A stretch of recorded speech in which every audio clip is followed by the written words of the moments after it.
এই মুহূর্তে যারা আমার চ্যানেলটি দেখছেন সবাইকে সুমাস কিচেনে স্বাগতম। আজকের রেসিপি আমার ছোটোবেলায় খুব পছন্দের চিকেনের কিমা দিয়ে ড্রামস্টিক। চলুন শুরু করা যাক। এখানে আমি নিয়েছি 8 টুকরো মুরগির হাড়। এগুলোকে ধুয়ে পরিষ্কার করে পানিটা ঝরিয়ে নিয়েছি।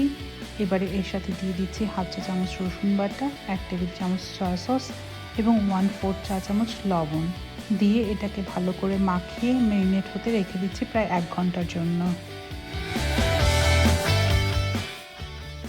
এখানে আমি 1.5 কাপ পরিমাণে মুরগির বুকের মাংস নিয়েছি। এটাকে ধুয়ে পরিষ্কার করে পানিটা ঝরিয়ে নেওয়া আছে। এবারে এই মাংসগুলোকে দিয়ে দিচ্ছি একটি চপারের মধ্যে। আপনি চাইলে হাতেও কিমা করে নিতে পারেন।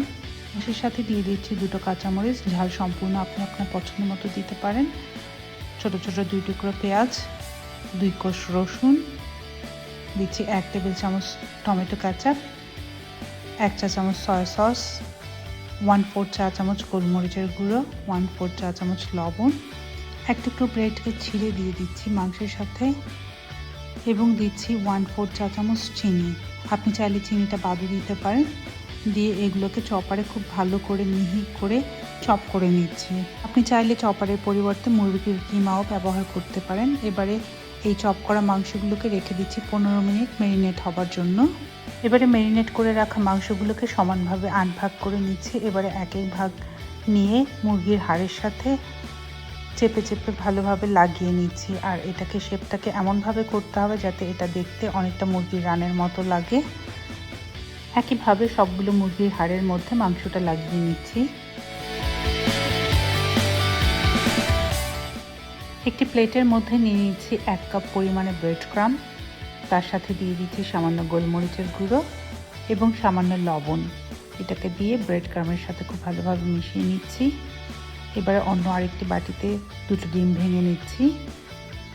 ডিমের সাথে দিয়ে দিচ্ছি সামান্য লবণ এবং সামান্য গোলমরিচের গুঁড়ো দিয়ে ডিমটাকে খুব ভালোভাবে ফেটিয়ে নিচ্ছি। একটি করে চিকেন ড্রামস্টিক নিয়ে এটাকে প্রথমে ডিমের মধ্যে খুব ভালোভাবে গড়িয়ে নিচ্ছি।